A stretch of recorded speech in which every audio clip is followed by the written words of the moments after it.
तो हेलो दोस्तों, नमस्कार। यहाँ पर आप लोग देख सकते हैं क्लास 9th का त्रैमासिक परीक्षा जो है, मंथली एग्जाम जो हो रहा है, उसका ओरिजिनल प्रश्न पत्र हम लोग लेकर आ चुके हैं मैथमेटिक्स का। यहाँ पर आप लोग देख सकते हैं गणित का ओरिजिनल प्रश्न पत्र यहाँ पर आ चुका है। विषय कोड यहाँ पर देख लीजिए 110 विषय कोड है। चलिए हम इसका आंसर बारी बारी से करेंगे और आप लोगों को क्या करना है, वीडियो को शेयर कर दीजिए अपने दोस्तों में। जो भी आपका भाई बहन या फिर फ्रेंड है, स्कूल फ्रेंड है, कोचिंग फ्रेंड, उसके पास आप ग्रुप में शेयर कर दीजिए इस वीडियो को, ठीक है। और लाइक करके सब्सक्राइब कर लीजिएगा, क्योंकि आपका तो मंथली एग्जाम अभी तो कल समाप्त होने वाला है। उसके बाद में फिर मंथली एग्जाम आएगा तो आपको जरूर से जरूर कराया जाएगा इस चैनल पर। तो आप लोग को सब्सक्राइब कर लेना है हमारे चैनल को और ज़्यादा से ज़्यादा शेयर भी कर दीजिएगा। तो चलिए यहाँ पर हम लोग क्वेश्चन की तरफ में चलते हैं और बारी बारी से प्रत्येक क्वेश्चन का आंसर करेंगे और आप लोगों को पूरा देखते चलना है। चलिए यहाँ पर देख सकते हैं, यहाँ पर दिया गया है, प्रश्न दिया गया है और इसका उत्तर हम लोग करेंगे।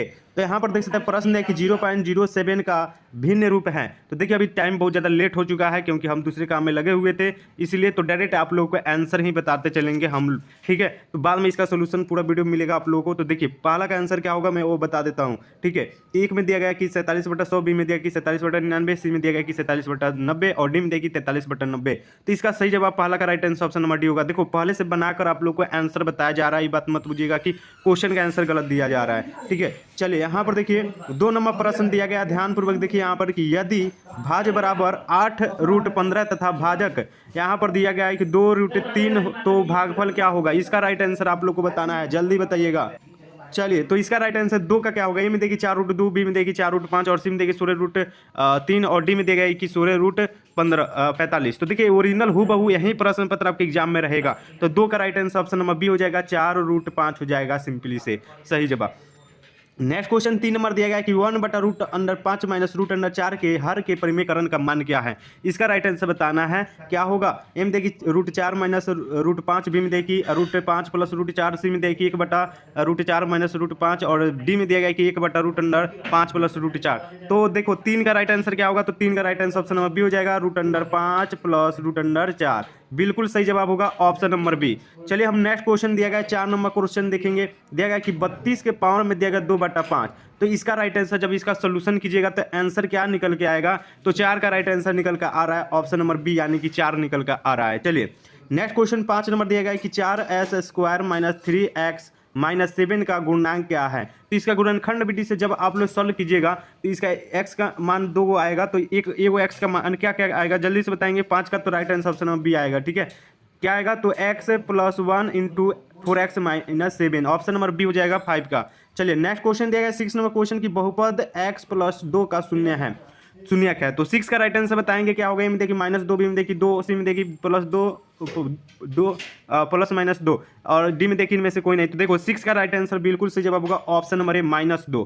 चलिए नेक्स्ट क्वेश्चन 7 नंबर दिया गया है, -2x + 5y का होल स्क्वायर का विस्तार है।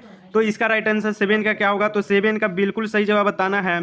तो 7 का राइट आंसर क्या हो जाएगा बाबू, तो हो जाएगा ऑप्शन नंबर बी, बिल्कुल सही जवाब। चलिए अब हम लोग 8 नंबर प्रश्न देखेंगे। इसका सब्जेक्टिव भी मिल जाएगा आप लोगों को, ठीक है। टेंशन नहीं लेना है, जो भी विद्यार्थी हमारे चैनल से जुड़े उनको टेंशन नहीं लेना है। क्वेश्चन आप लोगों को पूरा का पूरा ऑब्जेक्टिव सब्जेक्टिव दिया जाएगा, भले थोड़ा लेट होगा लेकिन दिया जाएगा, जरूर दिया जाएगा। देखिए दिया जा रहा है 8 नंबर प्रश्न की भुज और कोटि दोनों किस चतुर्थांश में ऋणात्मक होता है।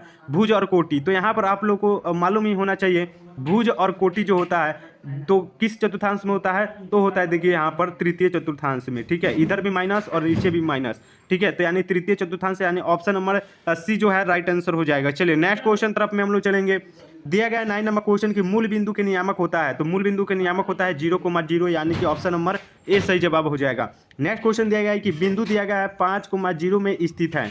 तो 5,0 कहाँ स्थित है, यानी दोनों जो है वो प्लस में है। तो इधर हो गया x एक्सिस और इधर y हो गया, तो दोनों जो है वो क्या कौन एक्सिस पर स्थित है। तो 5,0 जो है ये कहाँ पर स्थित है। तो बिल्कुल 10 का राइट आंसर बाबू हो जाएगा, x एक्सिस पर स्थित है, ठीक है।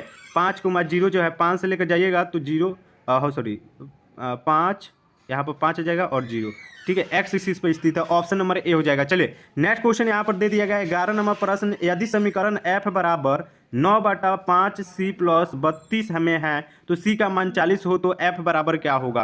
तो चलिए 11 का राइट आंसर बताएंगे। 11 का बिल्कुल सही जवाब क्या हो जाएगा, तो हो जाएगा हो जाएगा ऑप्शन नंबर बी यानी कि 104 हो जाएगा। ठीक है, चलिए नेक्स्ट क्वेश्चन 12 नंबर देखिए दिया गया है। आप लोग लाइक नहीं कर रहे हैं, जो विद्यार्थी लाइक कर दीजिए, चैनल पर नया है तो सब्सक्राइब कर दीजिएगा। ठीक है, दिया गया है कि रैखिक समीकरण दिया गया y बराबर 3x + 5 का हल है। तो जब y का मान निकालिएगा, यहाँ पर रैखिक समीकरण है तो इसको जब हल कीजिएगा तो क्या आएगा, मैंने आपको बताया था a1/a2 बराबर हो b1/b2 बराबर हो c1/c2 को बराबर नहीं है। ये सब सारे चीज़ बताया गया कि कौन अद्वितीय हल है, कौन क्या हल है। तो आप लोग नेक्स्ट वीडियो में पढ़ाई कीजिएगा तो आपको पूरा का पूरा समझ में आ जाएगा। तो 12 का राइट आंसर क्या होगा, तो 12 का राइट आंसर हो जाएगा अनंत हल, अनेक हल हो जाएगा, ऑप्शन नंबर सी हो जाएगा। ठीक है, चलिए तो इसका राइट आंसर बताएंगे 13 नंबर क्वेश्चन। 13 नंबर क्वेश्चन दिया गया कि x + y/5 बराबर 10 का मान ax + by + c बराबर 0 के रूप में है। तो इसका आंसर बताएंगे कि क्या होगा। ये में दिया गया है कि 5x - y बराबर 10 बराबर 0, बी में देखिए 5x - 5y - 50 बराबर 0, सी में देखिए उतना दिया गया। तो चलिए इसका डायरेक्ट आंसर बता देते हैं। 13 का right answer option number C हो जाएगा, बिल्कुल सही जवाब। ठीक है, चलिए अब नेक्स्ट क्वेश्चन 14 नंबर दिया कि यदि कोई कोण अपने रैखिक युग्म का 4/5वां भाग हो तो उसका मान क्या होगा। तो 14 का राइट आंसर ऑप्शन बी हो जाएगा, 80 डिग्री हो जाएगा। ठीक है, चलिए नेक्स्ट क्वेश्चन दिया गया कि त्रिभुज के तीनों कोणों का योगफल होता है। तो त्रिभुज के तीनों कोणों का योगफल क्या होता है, तो इसका राइट आंसर हो जाता है 180 डिग्री होता है। ठीक है, चलिए नेक्स्ट क्वेश्चन दिया गया है 16 नंबर क्वेश्चन कि समबाहु त्रिभुज की किसी भुजा को बढ़ाने पर बने बहिष्कोण का मान क्या होगा। तो 16 का राइट आंसर क्या हो जाएगा, तो हो जाएगा 120 डिग्री। क्या होगा, तो 120 डिग्री सही जवाब हो जाएगा, option number B. Next question दिया गया है कि किसी चतुर्भुज के चारों कोणों का योगफल होता है। तो किसी भी चतुर्भुज के चारों कोणों का योगफल जो होता है, इसका राइट आंसर क्या होगा, 17 का तो हो जाएगा, 4 कोणों का होता है। ठीक है, ऑप्शन नंबर सी हो जाएगा 17 का। 18 नंबर प्रश्न देखिए, यदि किसी चतुर्भुज की विकर्ण एक दूसरे को समकोण पर समद्विभाजित करता है तो वह चतुर्भुज कहलाता है। तो जो विद्यार्थी अभी तक लाइक नहीं किए हैं तो लाइक कर दीजिए अभी जल्दी से। ठीक है, और शेयर कर दीजिए और सब्सक्राइब करके बेल वाला आइकन दबा दीजिए। सब्जेक्टिव वीडियो कैसे डाउनलोड करना है वो लास्ट में आपको बताया जाएगा। 18 नंबर क्वेश्चन का राइट आंसर क्या हो जाएगा बाबू, तो 18 का right answer option number D हो जाएगा, समचतुर्भुज हो जाएगा। नेक्स्ट क्वेश्चन दिया गया है कि आंकड़े यहाँ पर दे दिया गया है। ठीक है, 15, 20, 84, 29 से 41, 45, 60 और 65 का परिसर है। इसका परिसर बताना है, डाटा रेंज बताना है। तो क्या होगा बाबू, तो देखो इसका बिल्कुल सही जवाब क्या होगा, 19 का। तो 19 का राइट आंसर हो जाएगा ऑप्शन नंबर डी यानी कि 69। ठीक है, चलिए नेक्स्ट क्वेश्चन है कि दो त्रिभुजों के सर्वांगसम होने का कोण का विकल्प गलत है। तो 20 का राइट आंसर क्या होगा, तो 20 का राइट आंसर हो जाएगा RHS। ठीक है, RHS यानी कि ऑप्शन नंबर सी हो जाएगा। चलिए 21 नंबर क्वेश्चन दिया गया कि त्रिभुज में ए बी लंब दिया गया है CD तथा BF के त्रियक छेदी रेखा AB तथा CD को क्रमशः G तथा H के बिंदु पर काटती है। तो जिसका कोण EGB बराबर 45 डिग्री और कोण यहाँ पर दिया गया है कि CHF बराबर क्या होगा, इसका राइट आंसर बताएंगे। तो चलिए इसका बिल्कुल 21 का सही जवाब ऑप्शन नंबर बी निकल के आया हुआ है। ठीक है, बिल्कुल ओरिजिनल प्रश्न पत्र है, आप लोग ध्यान से देखिए। दिया गया कि समबाहु त्रिभुज के प्रत्येक कोणों का मान होता है। तो समबाहु त्रिभुज के प्रत्येक कोणों का जो मान होता है वो कितना होता है, तो होता है 60 डिग्री का मान होता है। चलिए नेक्स्ट क्वेश्चन दिया गया है कि एक समकोण त्रिभुज के कोणों का अनुपात 2:3 हो तो छोटे कोण का मान होगा।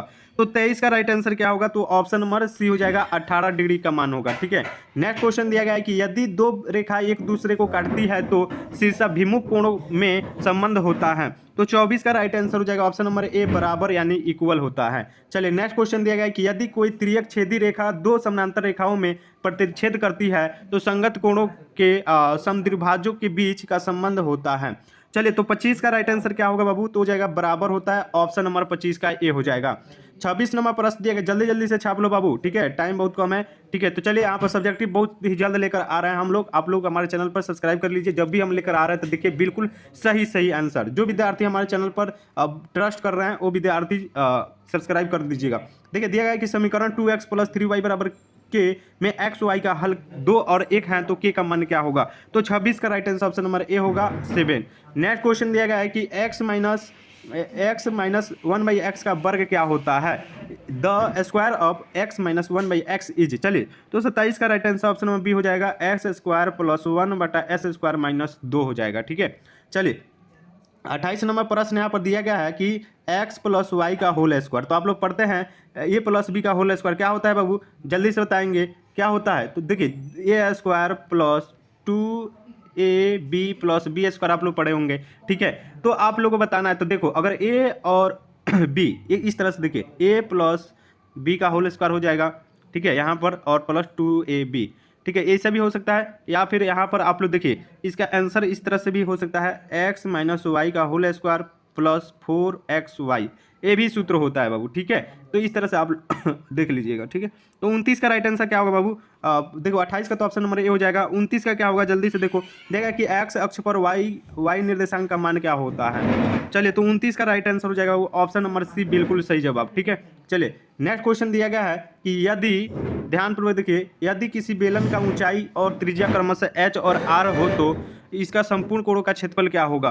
तो 30 का right answer option number A हो जाएगा, 2πr into are plus H होता है, ठीक है। ये चीज ध्यान में रखिएगा। तो चलिए दोस्तों, मैंने आप सभी विद्यार्थी को 30 का 30 प्रश्न बताया, जिसमें से आपको 25 प्रश्नों का ही उत्तर देना है, ठीक है। तो जो विद्यार्थी अभी तक व्हाट्सएप ग्रुप में नहीं जुड़े तो जल्दी से जुड़ जाइए। इंग्लिश का सब्जेक्टिव और मैथ का सब्जेक्टिव दोनों का पीडीएफ वहां पर आपको मिल जाएगा, ठीक है। तो लिंक डिस्क्रिप्शन में दिया गया है, तो जाइए और वहां से क्लिक करके रिक्वेस्ट दीजिए, हम एक्सेप्ट करेंगे। या फिर मेरे नंबर पर मैसेज कीजिए। मैसेज अभी नहीं देख पा रहा है क्योंकि वीडियो बनाने के चक्कर में आप लोग को मैसेज भी नहीं देख पा रहा है, ठीक है। तो डायरेक्ट आप लोग ग्रुप से जुड़िएगा, ठीक है। 620732 से मेरा नंबर है, इसको आप लोग एग्जाम के बाद आपको ऐड कर दिया जाएगा नंबर पर अगर मैसेज कीजिएगा तो, ठीक है। नहीं तो ग्रुप पे लिंक डिस्क्रिप्शन में दिया गया है, तो वहां पर आप लोग जाकर जुड़ जाइए, ठीक है। चलिए थैंक यू, मिलता है नेक्स्ट वीडियो में, तब तक के लिए जय हिंद दोस्तों। सब्जेक्टिव जस्ट ही आ रहा है, आप लोग थोड़ा वेट कीजिए, ठीक है।